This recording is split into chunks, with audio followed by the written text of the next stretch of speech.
Hello and welcome to discussion of IIT JEE Advanced Paper 1 Physics. Let's start with question number 1. It's a question from Heat and Thermodynamics. And the answer to this question is option D. How do we solve this problem? You know PV is equal to nRT and N can be written as mass of the gas by the molecular mass into RT. Okay. So P by rho becomes RT by M. So take the ratio of P1 by P2, substitute the given data in the question, and you get rho 1 by rho 2 is equal to 8 by 9, which is option D. So it's a pretty easy question. Let's quickly move on to the next one. It's from kinematics, 2D motion in particular. And the answer to this question is option A. We know that at the highest point, the velocity is u cos alpha. So the momentum will be mass times that velocity, which is m u naught cos alpha. At the same time, the body which is vertically thrown and collides at the highest point also has the same magnitude of momentum, which is mu cos alpha. So one momentum vector is in the horizontal direction, the other is in the vertical direction, and they are equal. When you have two equal vectors at 90 degrees, we know that the resultant will be at 45 degrees and equal to root, and in magnitude equal to root 2 times the magnitude of the individual vectors. So they have asked for the angle, so the angle must be pi by 4, which is 45 degrees. Let's go to the third question. Okay, let's come back to the rating here. It's quite tricky because you need to use 2 or more ideas here. Question number 3 is optics, and the answer to this question is option C, that is 3 meters. So we use the lens maker's formula, 1 by f is equal to mu g by mu l minus 1 into 1 by r. Solve for the radius of curvature in terms of refractive index and focal length, and use the fact that focal length is v by 1 minus m, where v is the image distance and m is the magnification. And we can also use the fact that the ratio of refractive indices is equal to inverse ratio of the wavelengths, which is given in the problem. So r takes the form as shown, and then substituting the values as given in the problem, we get r to be 3 meters. So it's a direct substitution type of problem, and as far as the rating goes, it's definitely an easy one. Let's go to question number 4. This is a question from units and measurements, and the answer to this question is option B, which is 5.124 centimeters. So we know the definition for least count, which is one main scale division divided by number of vernier scale divisions. If you substitute the values given in the problem, you get it to be 0.001 centimeter. The main scale reading is given in the problem, and the coinciding vernier division is given as 24. So when you substitute the values and solve, we get the final answer to be 5.124 centimeters. Again, a problem wherein you just have to substitute for the formulas that you already know. So it's definitely an easy problem.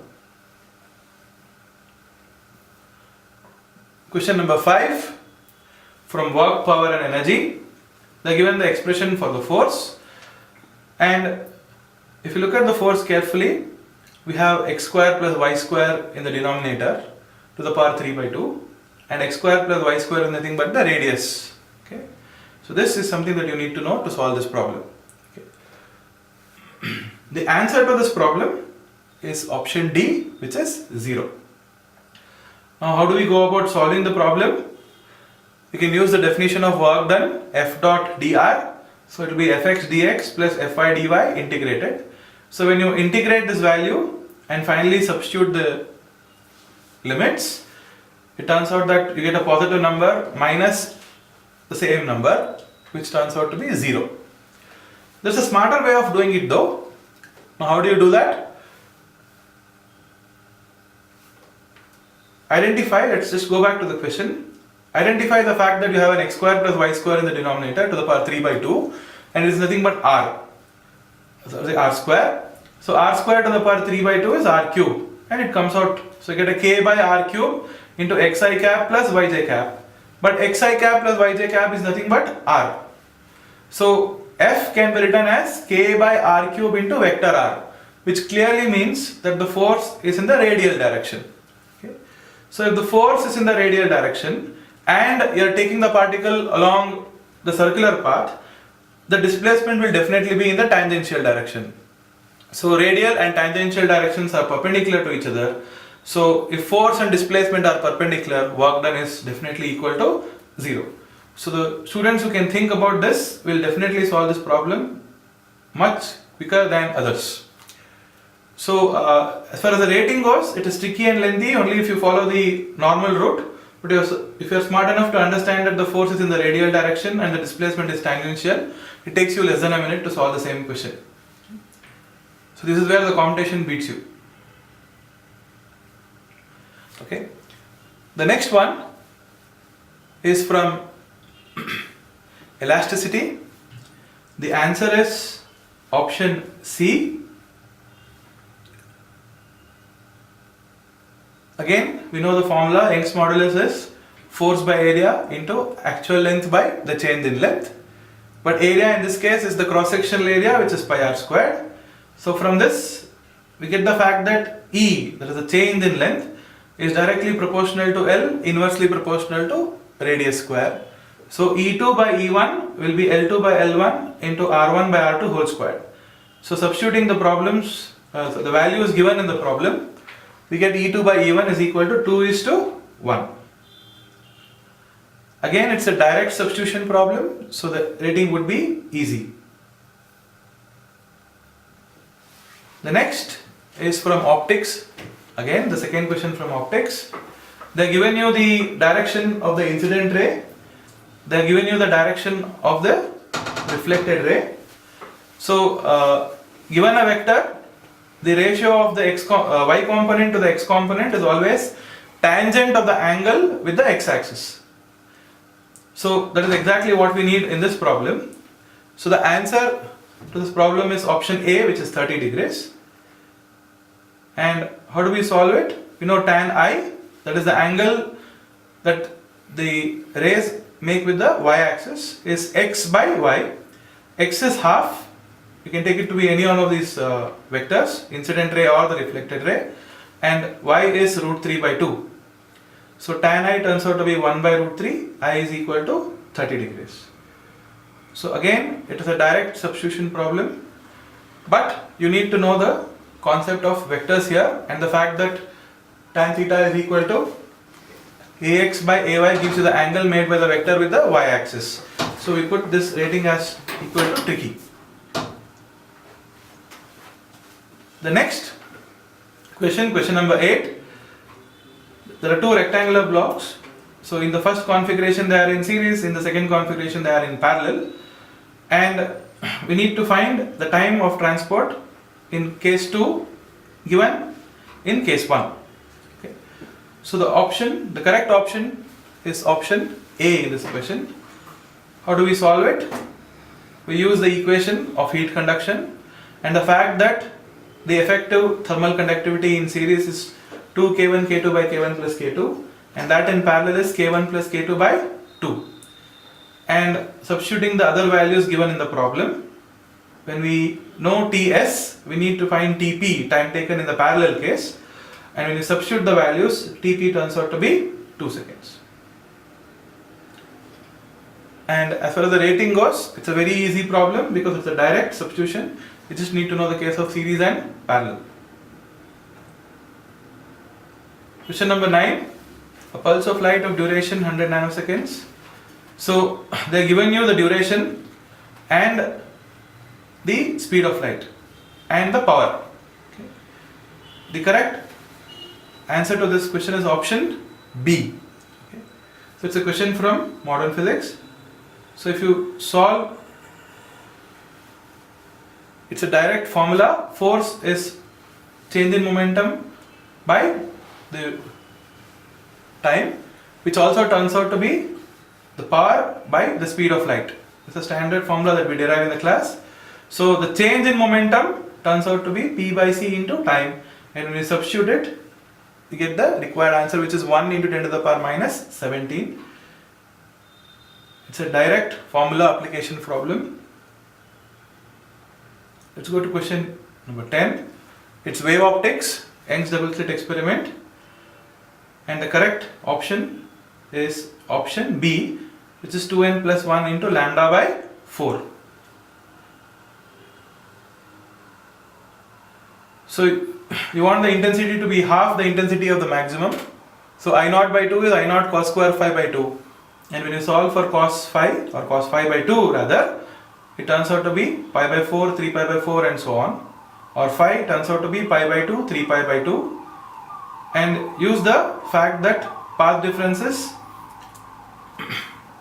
lambda by 2 pi into phase difference. And you get the general formula to be 2n plus 1 lambda by 4. We say it's a direct question because such problems have been solved in the class. A lot of them have been solved in fact.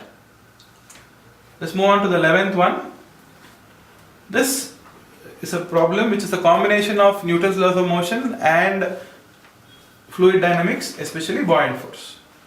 The correct answers, so these are the multiple correct answer type of questions. The correct options are A and D. How do we solve it? Obviously the 3-row density sphere will be completely submerged, whereas we expect the density rho sphere to be partially submerged, and let it be V prime. The V prime volume will be submerged, let's say. So when we apply NLM to both the spheres, we get the spring force equal to rho Vg. From that you get x naught, which is option A. And for the 2-row sphere, when we substitute the values and knowing the value of kx naught, when we finally solve it, we get the submerged volume, that is V prime, is equal to the total volume, which implies the sphere will be completely submerged.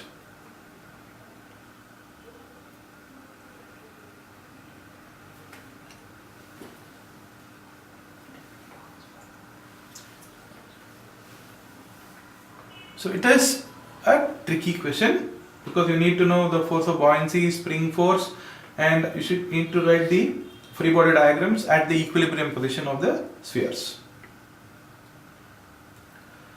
The next question is from electrostatics and capacitors, and the correct options are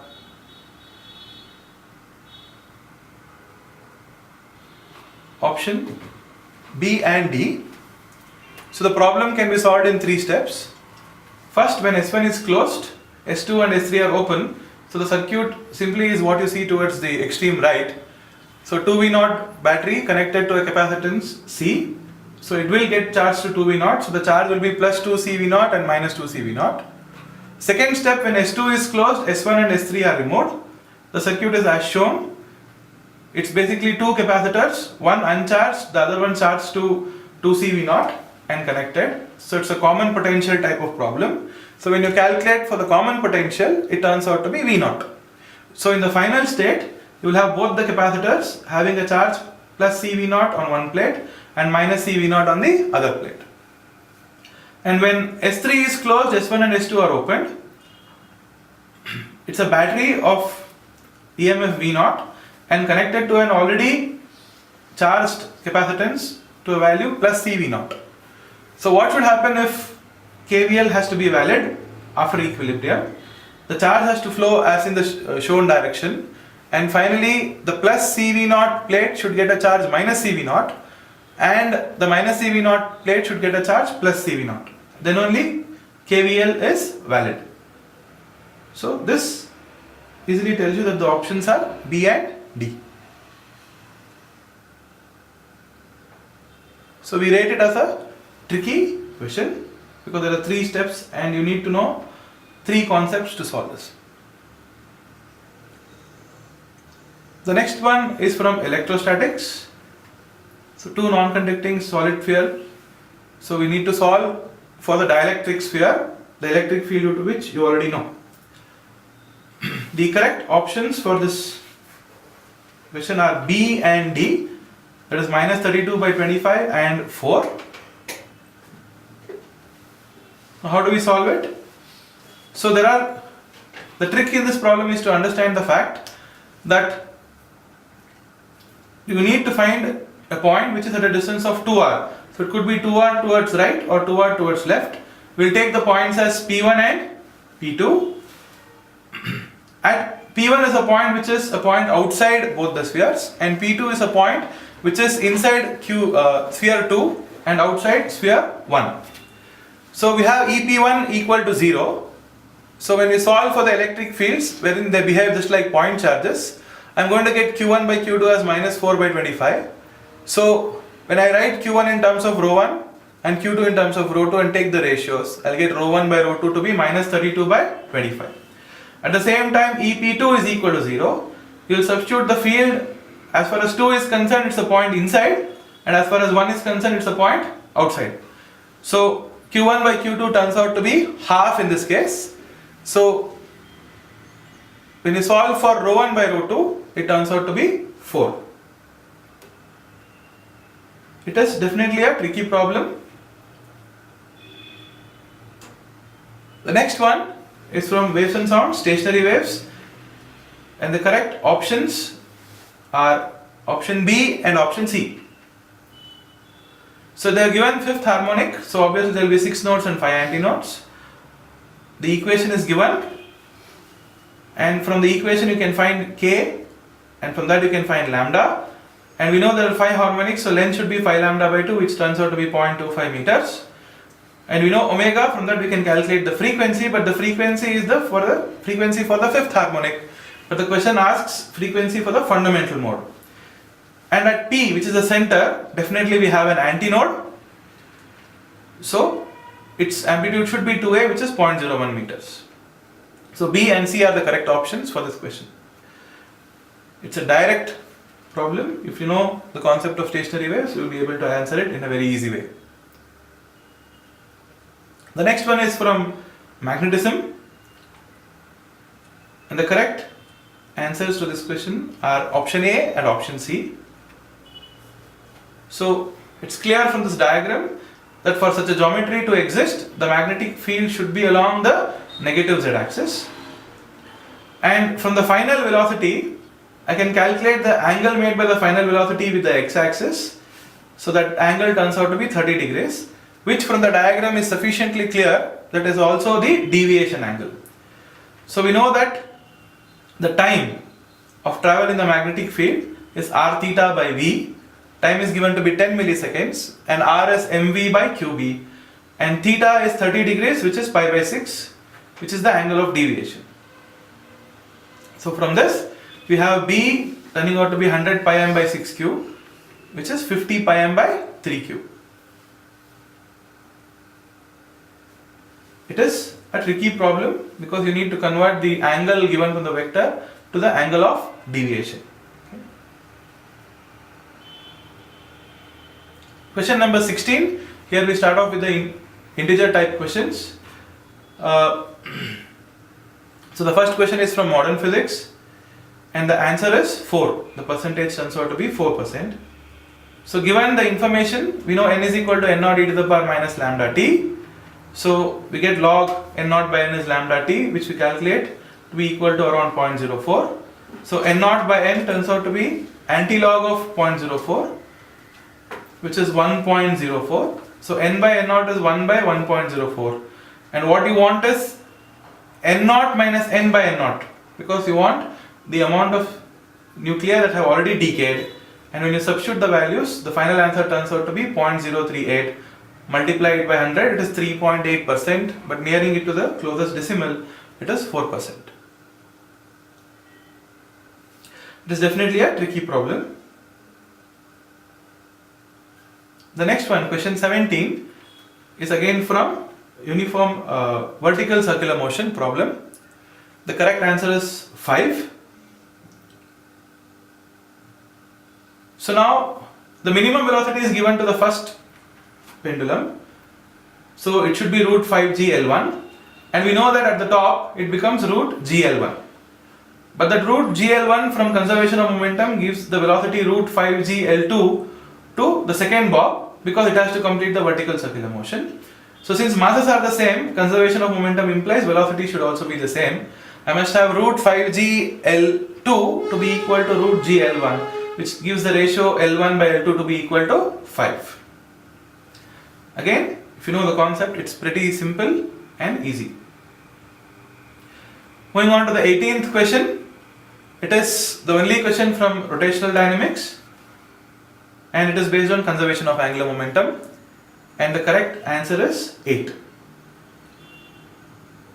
So initially the disk alone is rotating, so I1 is half mr squared, which turns out to be 4, and once the rings are placed on the disk, using parallel axis theorem for the rings and plus the moment of inertia of the disk, so we have the moment of inertia turning out to be 5.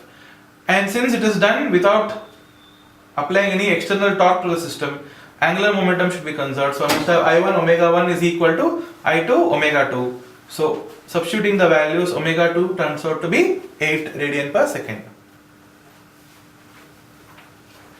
Again, it's an easy question. Question number 19 from modern physics.